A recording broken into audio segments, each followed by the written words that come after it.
CNU Taiwan Ranting Tau Yuan sekaligus hormat peringatan tahun baru 1448 Hijriah. Saya sering sampaikan sesungguhnya bukan hanya setahun sekali kita syukuri, tapi setiap hari adalah waktu dan kesempatan baru yang wajib kita syukuri, karena setiap hari kita diberi waktu baru oleh Allah. Betul? Makanya begitu bangun tidur kita diperintah berdoa, yang doa itu diawali dengan ungkapan syukur. Alhamdulillah. Hafal kan doa bangun tidur? Alhamdulillahilladzi qad amani wa saqani iki sapa iki? Mangkane ning pengajian ki aja mangan wae. Sampai doa bangun tidur keliru doa habis makan. Dikira saya nggak tahu yang dari tadi mau makan. Ngerti, cuma aku diem. Muga-muga keselak. Lha wong kene pertentangan kok kono. Rupane ayu gragas. Doa bangun tidur itu alhamdulillahilladzi ahyana ba'dama amatana wa ilaihin nusyur. Itu kalau bangun tidurnya sebelum subuh. Lah kalau kesiangan jam 8, 9 baru bangun, doanya lain. Innalillahi. Coba baru bangun tidur aja langsung disuruh doa, yang doanya diawali dengan alhamdulillah, diperintah bersyukur. Mbak perhatikan, yang disyukuri, yang dialhamdulillahi bukan tidurnya semalam, bukan. Alhamdulillah semalam aku tidurnya nyak, bukan itu yang dialhamdulillahi. Alhamdulillah tadi malam tidurku tenang, hujan rintik-rintik aku kemulan, bukan itu. Alhamdulillah tadi malam aku tidur mimpi indah, mimpi berjumpa sama Abah Anza, bukan itu yang dialhamdulillahi. Kalau tidur itu hanya untuk kebutuhan istirahat, supaya badannya tetap sehat, kuat melakukan tugas, baik tugas kepada Allah, hablum minallah, jalur ritual, maupun tugas terhadap sesama manusia, hablum minannas, jalur sosial. Di luar kebutuhan istirahat, tidur itu nggak ada nilainya. Orang tidur itu nilainya nol, selain untuk kebutuhan istirahat. Allahumma sholli ala Muhammad. Tidur itu buang-buang umur. Maaf, makanya asline wong turu kuwi ora urip ora mati. Diarani urip kok gak nyapa-nyapa, diarani mati kok isih ngentekne apa-apa. Mulane wong turu kuwi la yamutu wala yahya, tidak bermutu ngentekne biaya. Halo? Kalau Imam Ghazali menyatakan an-naumu syibhul maut, tidur itu mirip dengan mati. Turu kuwi mirip karo mati. Mulane nek ana wong urip kok mek turu tandane wis kesusu. Tolong Mbak, kalau sebelahnya sampean ada yang ngantuk, saya minta tolong bener jongkrokne pisan. Tuh loh pakai bantu ada fotonya saya ngantuk wong. Kenapa harus dijongkrok nih? Wong ngantuk turu kuwi nulari. Nggak percaya? Sampean ki melek beber, terus sampean lungguh sandinge wong ngantuk. Titenono, ora suwe engko sampean ra ngapa. Halo? Jadi yang dialhamdulillahi bukan tidurnya. Lantas apanya yang dialhamdulillahi? Kok bangun tidur doanya alhamdulillah? Yang dialhamdulillahi itu alladzi ahyana, diberi kesempatan hidup oleh Allah. Karena waktu itu mahal. Al-waktu kasayf, waktu itu seperti pedang. Halo? Dia sangat bermanfaat bagi pemiliknya. Kalau digunakan dengan baik bisa menjadi senjata, bisa menjadi alat perlindungan diri. Tapi kalau sembrana, sembrono itu bahasa Indonesianya apa? Ya sembrana, Sabrini. alah wis kadung, dia akan melukai pemiliknya sendiri. Maka orang sukses itu adalah orang yang pandai menggunakan waktu dan kesempatan hidupnya dengan baik. Sebaliknya, orang gagal itu karena dia tidak pandai menggunakan waktu dan kesempatan dengan baik. Apalagi waktu hidup di dunia ini tidak digunakan sebaik-baiknya, keburu mati. Itu penyesalan terbesar. Hidup disia-siakan, keburu mati. Maka biar nggak terlalu molor waktunya, saya tadi dipesan panitia, Abah durasi ceramahnya 30 menit saja. Ya salahkan panitianya, jangan salahkan saya. Perjalanan 5 jam, Masya Allah. Ya, jauh saya malah dari Bojonegoro. Ini sayang, oke dengerin, oke nggak apa-apa, nanti tak tambah durasinya. Kalau permintaan panitia setengah jam saja, saya tambah 1,5 jam jadi 2 jam. Asal sampean tetap semangat. Ya saya semangat ngajinya sampai 2 jam, tapi sampeannya nanti keluyur pulang. Ya saya ceramah di sini sendirian juga berani. Harus ada temennya, oke? Peringatan tahun baru Hijriah ini mengingatkan kita pada peristiwa sejarah hijrahnya Rasulullah Shallallahu Alaihi Wasallam. Yo, gak nyaut. Oke, nanti kita ambil hikmahnya. Hijrah itu ada 2, ada hijrah makaniyah, ada hijrah maknawiyah. 1 hijrah apa? Makaniyah. 1 hijrah apa? Maknawiyah. Gak nyangka saya ternyata cerdas orangnya. Tapi hanya 20%. Yang 80% cantik cuma oon. Diulang, perhatikan tuh sayang. Hijrah itu ada 2. 1 disebut hijrah makaniyah, yang kedua disebut hijrah maknawiyah. Diulang, 1 disebut hijrah makaniyah, yang kedua disebut hijrah maknawiyah. Diingat-ingat, siapa tahu nanti jadi pertanyaan, yang bisa jawab dapat hadiah sarung cap.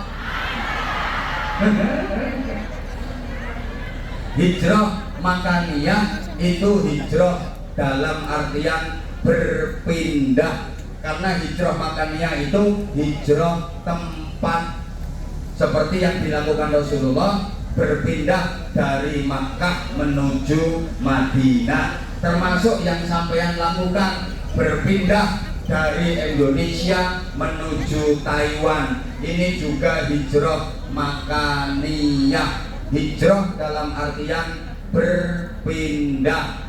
Dari Ponorogo ke Taiwan, dari Madiun ke Taiwan, dari Blitar ke Taiwan, dari Malang ke Taiwan, dari Bojonegoro ke Taiwan. Ini hijrah tempat, hijrah makaniyah. Dari Wonosobo ke Taiwan, dari Ciamis, Banjarnegara, dari Indramayu ke Taiwan. Ini iya semua dari Indonesia. Oke. Yang kedua, hijrah maknawiyah, hijrah dalam artian berubah. Apa Mbak? Berubah. Artinya meninggalkan yang negatif menuju yang positif, meninggalkan yang buruk menuju yang baik, meninggalkan yang salah menuju yang baik. Ini hijrah dalam artian berubah. Syaratnya 1, ada yang ditinggalkan, 2, ada yang dituju. Itu hijrah. Ada yang ditinggalkan tapi nggak ada yang dituju, bukan hijrah namanya, tapi minggat. Nah iya, ada yang ditinggalkan tapi nggak ada yang dituju. Meninggalkan rumah tapi tujuannya nggak jelas, namanya apa? Minggat. Ada yang dituju tapi nggak ada yang ditinggalkan, orang dia nggak kemana-mana tapi tujuan pikirannya melayang kemana-mana, namanya ngelamun. Pikirannya tekan Medina, tekan Mekah, padahal pedongkrong ning WC karo ngeden-ngeden. Wis paham mbok ora? Oke, berikutnya kita diingatkan pada 3 terminal penting yang dijalani Rasulullah sebagai isyarat adanya 3 peristiwa penting yang pasti dijalani oleh semua manusia. Ini makna perjalanan hidup yang sempurna yang bisa kita petik dari peristiwa hijrahnya Rasulullah Shallallahu Alaihi Wasallam. Saya ulang, kita diingatkan pada 3 terminal penting yang dijalani Rasulullah selama hijrah. Ini menjadi simbol, lambang dan isyarat adanya 3 peristiwa penting yang pasti dijalani oleh semua manusia. Para jamaah, 3 terminal penting yang dijalani Nabi itu adalah 1. Makkah sebagai terminal keberangkatan. Rasulullah berangkat menjalani hijrah dari kota Makkah. Makanya Makkah ini sebagai terminal keberangkatan. Ini menjadi simbol, lambang dan isyarat adanya kelahiran. Semua manusia menjalani kehidupan dunia ini berangkat dari peristiwa kelahiran. Yang hadir di sini semuanya pernah mengalami kelahiran, betul? Apa ada yang meletek teko watu? Hah? Atau tiba-tiba jatuh gedabok dari langit? Semuanya melalui proses kelahiran. Mekah, terminal keberangkatan, isyarat adanya kelahiran. Kita berangkat menjalani kehidupan dunia dari kelahiran. Yang kedua, dalam perjalanan itu Rasulullah sempat singgah untuk menghindari kejaran orang-orang kafir Quraisy yang akan membunuhnya. Didampingi Sayyidina Abu Bakar Siddiq, Rasulullah bersembunyi dan istirahat di gua. Kok iso gua hantu iso kok? Di gua kok gua Hiro? Gua Hiro itu gua untuk menerima wahyu pertama kali, sekaligus sebagai SK kenabian. Itu gua Hiro sayang. Tapi gua yang dijadikan tempat persembunyian Rasulullah dalam perjalanan hijrah untuk menghindari kejaran orang-orang kafir itu namanya gua Tur. Ayu-ayu on. Ngono dibilang on marah. Padahal aslinya ya zaman itu aneh. Kalau sejarahnya Nabi tidak hafal, tapi kalau drakor, derajing kok hafal semua. Halo, ingat-ingat namanya gua Tur. Ini sebagai terminal transit peristirahatan, menjadi simbol dan isyarat adanya kematian. Setelah menjalani kehidupan dunia, semua manusia akan ditransitkan di alam kubur melalui peristiwa kematian. Eleng-eleng. Yang ketiga, Madinah sebagai terminal tujuan. Tujuan hijrah itu adalah kota Madinah. Ini terminal tujuan, menjadi lambang dan isyarat adanya kebangkitan kembali sesudah mati.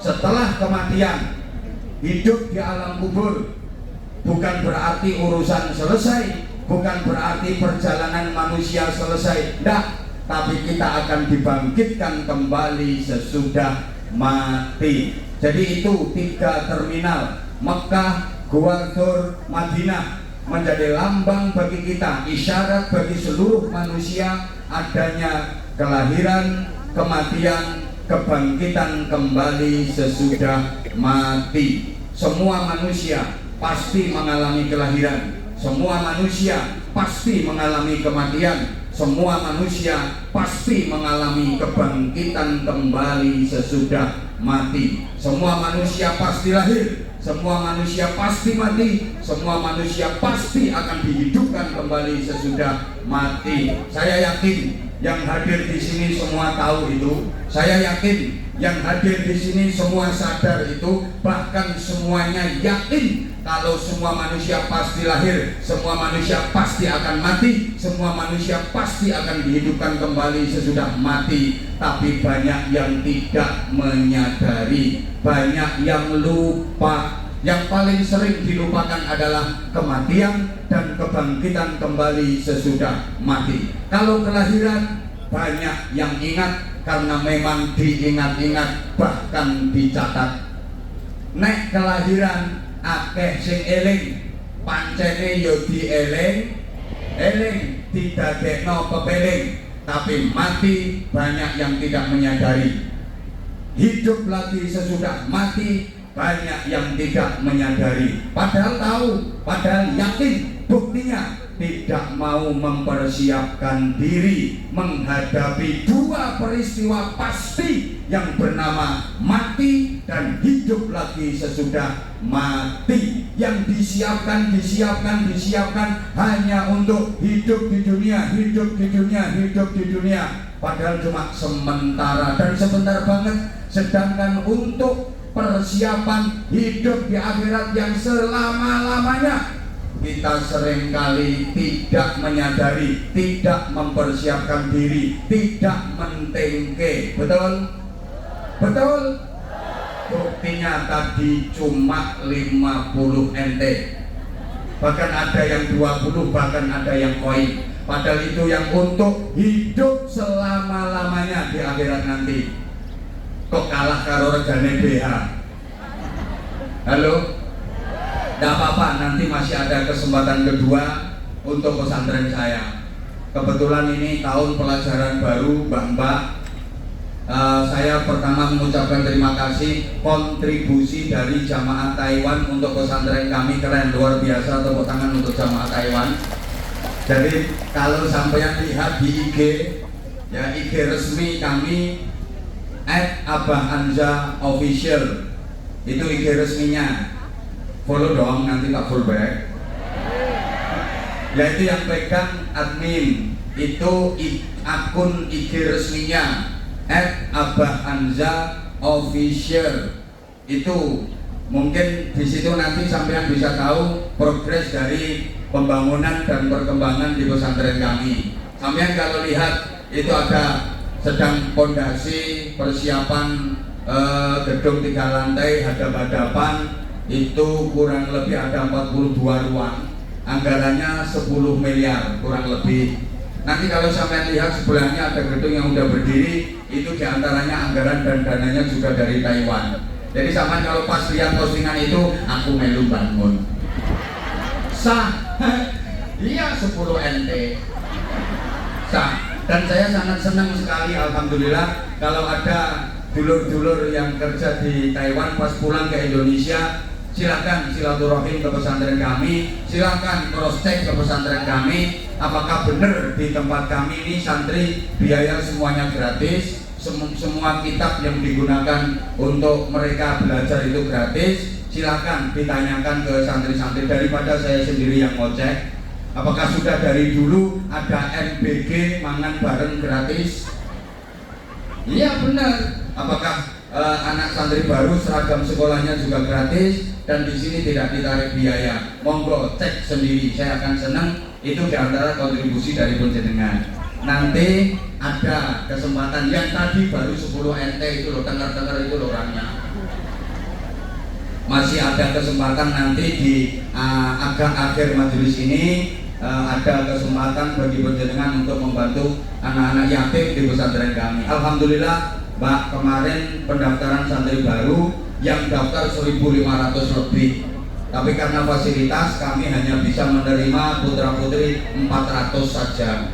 Jadi lebih banyak yang belum bisa diterima daripada yang bisa diterima. 1.500 lebih yang daftar, tapi karena fasilitas, karena sarana dan prasarana yang sangat terbatas, kami hanya bisa menerima 400-an santri putra putri, itu pun sudah plus yatim dan santri yang dari luar Jawa. Mohon dukungan dan doanya. Matur suwun dari panjenengan semua, luar biasa keren. Oke, saya ulang. Kalau kelahiran banyak yang ingat, karena memang kelahiran itu selalu ingat, bahkan dicatat. Tapi kematian sering dilupakan, hidup lagi sesudah mati sering dilupakan. Semangat dong sayang. Kalau kelahiran banyak yang ingat, karena memang selalu diingat, bahkan dicatat. Di mana-mana yang dicatat setahu saya kelahiran. Di ijazah yang dicatat kelahiran, yang jawab kelahiran. Tak doakan panjang umur, mudah-mudahan tambah barokah, semua usahanya dilancarkan, semua urusannya dimudahkan. Yang gak jawab hati-hati, awas nanti malam kalau tidur merem. Kalau kelahiran ya banyak yang ingat, karena memang kelahiran itu selalu diingat-ingat, bahkan dicatat. Buktinya di ijazah yang dicatat, sing banter di akte yang dicatat, di buku nikah yang dicatat, di KTP yang dicatat. Apa ada yang KTP-nya di situ tercatat tanggal kematian? Mesti kelahiran. Di SIM yang dicatat, di paspor yang dicatat, di mana-mana yang dicatat. Makanya kelahiran selalu diingat. Bahkan kalau orang tua dulu kelahiran itu pakai diselamati, selamatan weton kelahiran, betul? Nah sekarang udah nggak begitu usum, ganti ulang tahun sekarang. Sampai neng Taiwan aja ulang tahun kok, betul? Nah kalau ulang tahunnya kayak gini aku seneng. Tumpengan itu bernilai sedekah, diisi sholawat, zikir, doa, tolak bala, ungkapan syukur karena diberi waktu dan kesempatan hidup digunakan dengan sebaik-baiknya. Ini benar, diisi pengajian, diisi doa, zikir, sholawat. Kadang-kadang kan enggak, cuma pakai kuetar, terus dincop-ncopi lilin, dikasih angka berapa sesuai dengan umurnya, terus panjang umurnya. Coba dipikir, umurnya kalem kok panjang. Halo? Ya Allah, kadang bahasa Inggris anak sekarang, happy birthday to you, happy birthday to you, happy birthday, happy birthday, happy birthday to you. Rame ning balik, mbae turu ning jero kamar tangi cerekal ngamuk-ngamuk, kurang ajar, wong tuwek dibedes-bedesno. Kali krungu ning mbae kan iki bedes turu.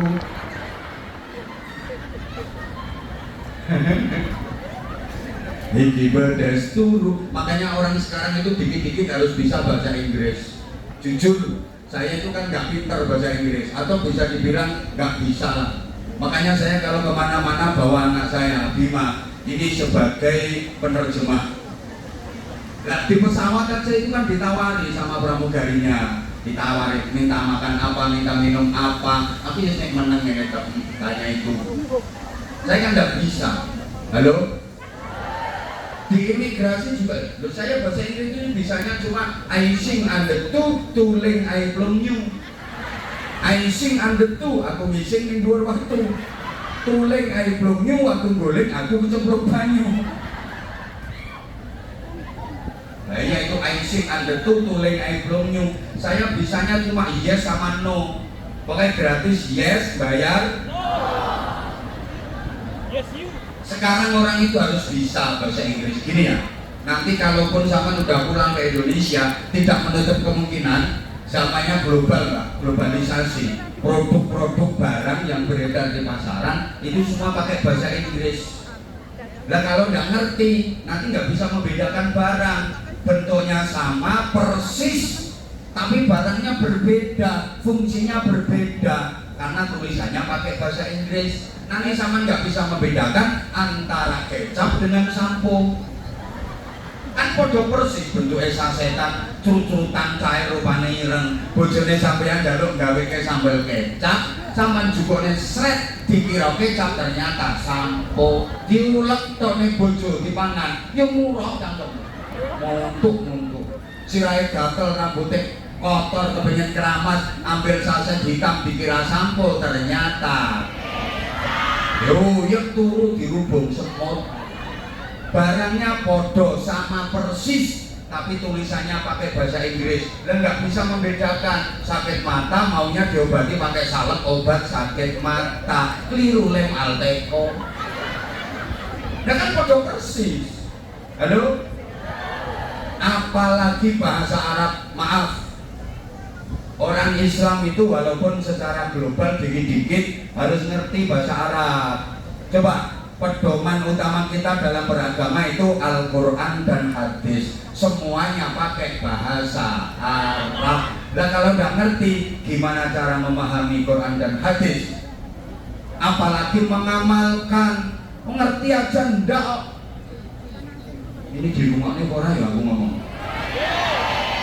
ibadah paling utama adalah sholat itu mulai pertama niat bareng takbiratul ihram sampai terakhir salam semuanya bahasa Arab karena memang sholat kan nggak boleh pakai bahasa lain nggak boleh diterjemah mulai pertama niat bareng takbiratul ihram Allahu Akbar sampai terakhir salam Assalamualaikum warahmatullahi Assalamualaikum warahmatullah itu wajib bahasa Arab nggak boleh pakai bahasa lain karena memang sholat nggak boleh diterjemah nah kalau diterjemah kacau sholat jamaah di masjid imamnya pakai bahasa Indonesia Allah Maha Besar ya ini makmum yang orang Betawi Jakarta kan Allah gede banget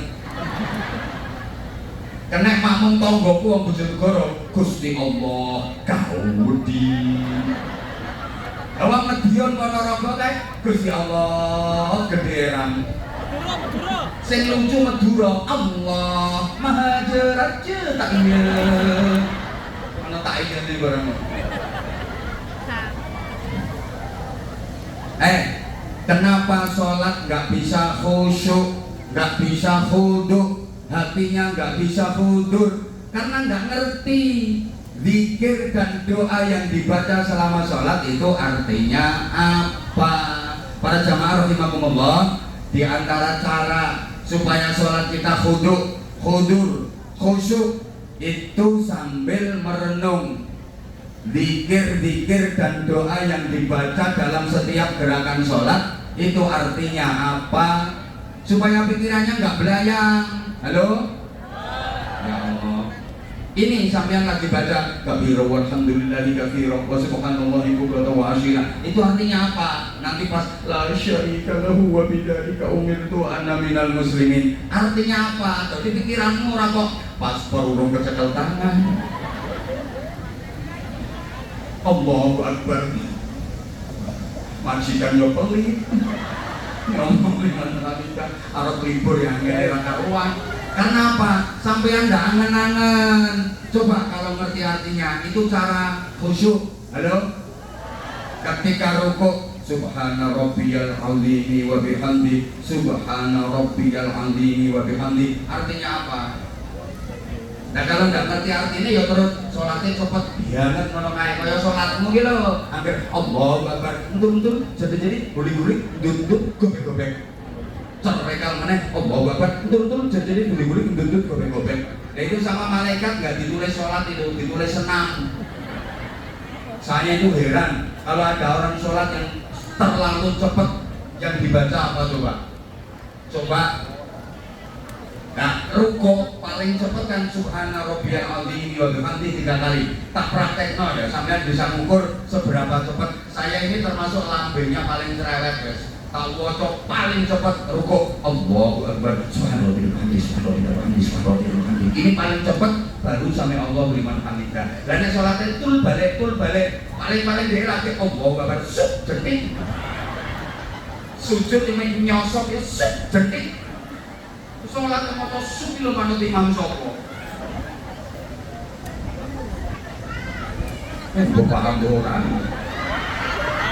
Lah karena nggak ngerti yang dibaca dalam sholat itu artinya apa. Halo? Yo melu gaya melu muslimatan pas tahlilan kae wa'fu anna waghfir lana warhamna wa'fu anna waghfir. Itu sampean kalau tahu artinya wa'fu anna, ya Allah ampuni semua dosa-dosaku lahir batin, waghfir lana, semua dosa-dosa kami, bukan hanya dosaku, dosa orang tuaku, keluargaku, seluruh jamaah yang ikut tahlilan ini, ampuni semua dosanya, warhamna, berikan rahmatmu, berikan kasih sayangmu. Ya nangis kok wa'fu anna waghfir lana warhamna. Lah sampean ora kok bisa karo rasa-rasa wa'fu anna waghfir lana warhamna. Saiki ora melo. Bocah biasane kok melo, saiki ora melo. Nenten to piye? Wa'fu anna waghfir. Nenten karo sapa? Lah kabare ning omah jarene duwe bojo to. Wa'fu anna waghfir. Lah ngene kok iso meten. Waghfir lana. Ada enggak yang kayak gitu? Ada. Sekarang orangnya duduknya pokok sikile selonjor.